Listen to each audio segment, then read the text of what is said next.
आप सभी को मेरा नमस्कार। मैं आपका दोस्त अनुज कुमार और आप देख रहे हैं अपना खुद का चैनल ABR न्यूज़ भारत। दोस्तों, आज की जो वीडियो होगी बहुत ही एक स्पेशल और निर्णायक वीडियो आप सभी के लिए स्पेशल होने वाली है, क्योंकि आप सभी जैसे जानते हैं कि सभी जो इस समय का वक्त है NPS को लेकर या PPF को लेकर है, लोग इस समय पर असमंजस में पड़ जाते हैं कि उन्हें किस चीज़ का चयन करना चाहिए जो कि उनके भविष्य को लेकर या उनकी पेंशन योजना को लेकर एक सुरक्षित और सही मायने में उनके लिए कारगर साबित हो। आज संपूर्ण वीडियो इसी पर आधारित रहेगी। बात करते हैं NPS वर्सेस PPS, निवेश के लिए कौन सा ऑप्शन सही है। यहाँ समझने के लिए पूरा फैसला लेना होगा बहुत ही आसान तरीके से। आपको संपूर्ण वीडियो पता चल जाएगा कि आपके लिए क्या बेनिफिट वाला होने वाला है। नेशनल पेंशन सिस्टम एक सरकार द्वारा प्रायोजित और बाजार से जुड़ी पेंशन योजना है। पब्लिक प्रोविडेंट फंड सरकार द्वारा वित्त पोष योजना को चक्रवर्ती ब्याज के जरिए आपके निवेश पर गारंटीकृत रिटर्न प्रदान करती है। तो ये वीडियो कहीं ना कहीं आपके लिए स्पेशल और निर्णायक होने वाली है। आप अगर अच्छा लगे तो चैनल को सब्सक्राइब कर सकते हैं, वीडियो को लाइक एंड शेयर करना ना भूलें, ताकि ये छोटी छोटी जानकारियां हर एक उस इंसान के पास पहुंच सके जो इस समय की मेन अपडेट जानना चाहता है। चलिए चलते हैं खबर की तरफ और जानते हैं कि पूरी खबर में आखिर आपके लिए क्या स्पेशल होने वाला है। नेशनल पेंशन सिस्टम और सार्वजनिक भविष्य निधि दोनों भारत सरकार की सपोर्ट वाली रिटायरमेंट बचत योजनाएं हैं। दोनों आपको रिटायरमेंट के बाद के जीवन को सुरक्षित करने के लिए नियमित रूप से धन बचाने के लिए प्रोत्साहित करती हैं। जब भी हम रिटायरमेंट के बाद के फंड के बचत करने के बारे में सोचते हैं तो सार्वजनिक भविष्य निधि का ख्याल आता है। PPF लंबी अवधि और सभी उम्र के लिए सुरक्षित रिटर्न प्रदान करती है। यही कारण है कि यह लंबी अवधि में बचत के लिए एक बेहतरीन निवेश अवसर है। हालांकि हाल के समय में राष्ट्रीय पेंशन योजना या NPS भी रिटायरमेंट बचत के अनुकरण के रूप में अधिक धन आकर्षित करती है। बजट 2015-16 के बाद NPS का उपयोग बढ़ाया गया, जहां सरकार ने NPS निवेश पर 50,000 रुपये की अतिरिक्त कर कटौती का प्रावधान किया। अब सवाल है कि अगर इन दोनों में से किसे चुना जाए तो इसके लिए हमें समझना जरूरी है। पहले समझते हैं NPS में क्या जरूरी है या क्यों NPS जरूरी है। राष्ट्रीय पेंशन प्रणाली या नेशनल पेंशन सिस्टम एक सरकार प्रायोजित और बाजार से जुड़ी पेंशन योजना है जो लोगों को सरकार द्वारा रेगुलर सिस्टम से भीतर लंबी अवधि में अपने निवेश से हाई रिटर्न अर्जित करने में सक्षम बनाती है। इस योजना में निवेश करके कोई व्यक्ति रिटायरमेंट फंड बना सकता है और इनकम टैक्स बचा सकता है।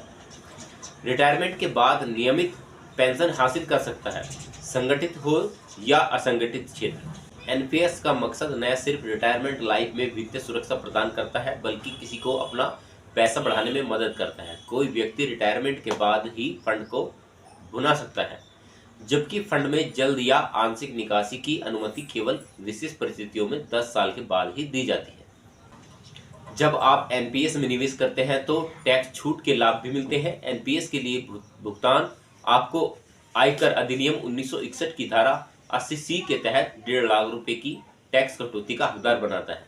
धारा 80C D1B के तहत अतिरिक्त 50,000 रुपए की कर छूट भी आपको उपलब्ध कराई जाती है।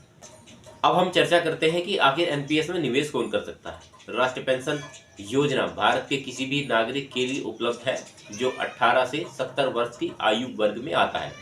योजना से जुड़कर और इसमें नियमित निवेश करके लाभ उठाया जा सकता है। इस योजना में निवेश के लिए आपकी आयु 18 से 70 वर्ष के भीतर होनी चाहिए।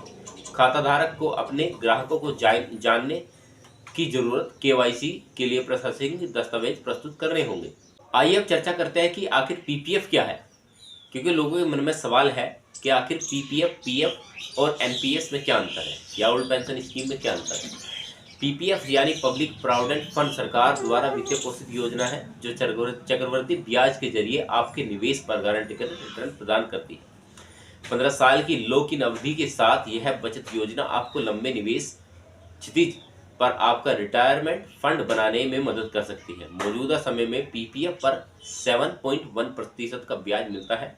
यह सालाना रूप से चक्रवृद्धि होता है और जोखिम मुक्त निवेश की तलाश करने वालों के लिए एक आदर्श विकल्प माना जाता है। कोई भी व्यक्ति इस योजना में शामिल हो सकता है और सुरक्षित वित्तीय मेकअप सुनिश्चित करने के साथ साथ इस प्रक्रिया में टैक्स लाभ का आनंद ले सकता है।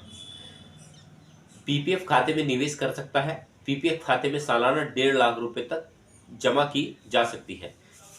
निवेश आयकर अधिनियम 1961 की धारा 80C के तहत टैक्स छूट का फायदा ले सकते हैं।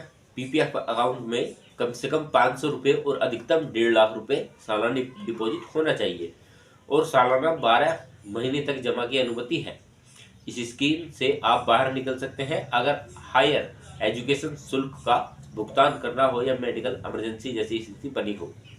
कोई भी व्यक्ति जो भारत का नागरिक है और 18 वर्ष से अधिक उम्र का है वह पीपीएफ खाता खोलने और उसमें निवेश करने के लिए पात्र है। यह योजना अनिवासी भारतीयों हिंदू अविभाजित परिवारों के लिए उपलब्ध नहीं है। ध्यान रहे, आपके नाम पर सिर्फ एक पीपीएफ अकाउंट हो सकता है या आप बैंक या पोस्ट ऑफिस में कहीं भी पीपीएफ अकाउंट ओपन करवा सकते हैं। हाँ, इसमें जॉइंट अकाउंट अनुमति नहीं है। हालांकि किसी ऐसे व्यक्ति की ओर से अतिरिक्त पीपीएफ खाता खोला जा सकता है जिसका दिमाग ठीक नहीं हो या वह नाबालिग हो। अब इसमें चर्चा करते हैं कि एनपीएस और पीपीएफ में क्या अंतर है। पीपीएफ में ब्याज दर 7.1% है जबकि एनपीएस में औसतन 10 से 14% का रिटर्न मिलता है। जहां मार्केट आधार होता है, पीपीएफ में 18 वर्ष से ऊपर का भारतीय नागरिक अकाउंट खोल सकता है।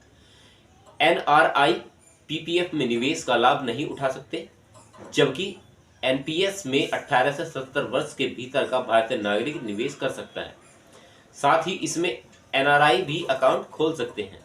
इसी तरह पीपीएफ अकाउंट की मैच्योरिटी पीरियड 15 साल की होती है। हालांकि आप चाहें तो इसके बाद और 5 साल के लिए इसे आगे बढ़ा सकते हैं जबकि एनपीएस में ऐसा कुछ पक्का नहीं है।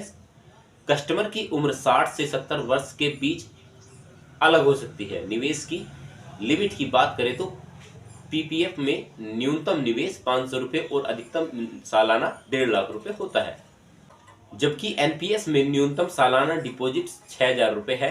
इसमें कोई ऊपरी सीमा नहीं है।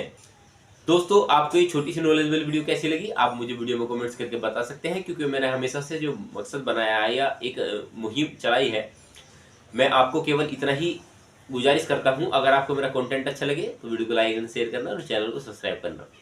और जो लास्ट में आपको प्लेलिस्ट नजर आएगी आप उसे भी देख सकते हैं। और आपको अगर आपको कंटेंट अच्छा लगे हो तो जो लाइक से तीसरे नंबर पर थर्ड ऑप्शन पर आपको जो है थैंक्स का ऑप्शन दिखाई देगा, आप थैंक्स भी दे सकते हैं। और जो सब्सक्राइब के बराबर में ज्वाइन बटन आ रहा है आप ज्वाइन भी कर सकते हैं चैनल और चैनल के परमानेंट फैमिली मेंबर बन सकते हैं।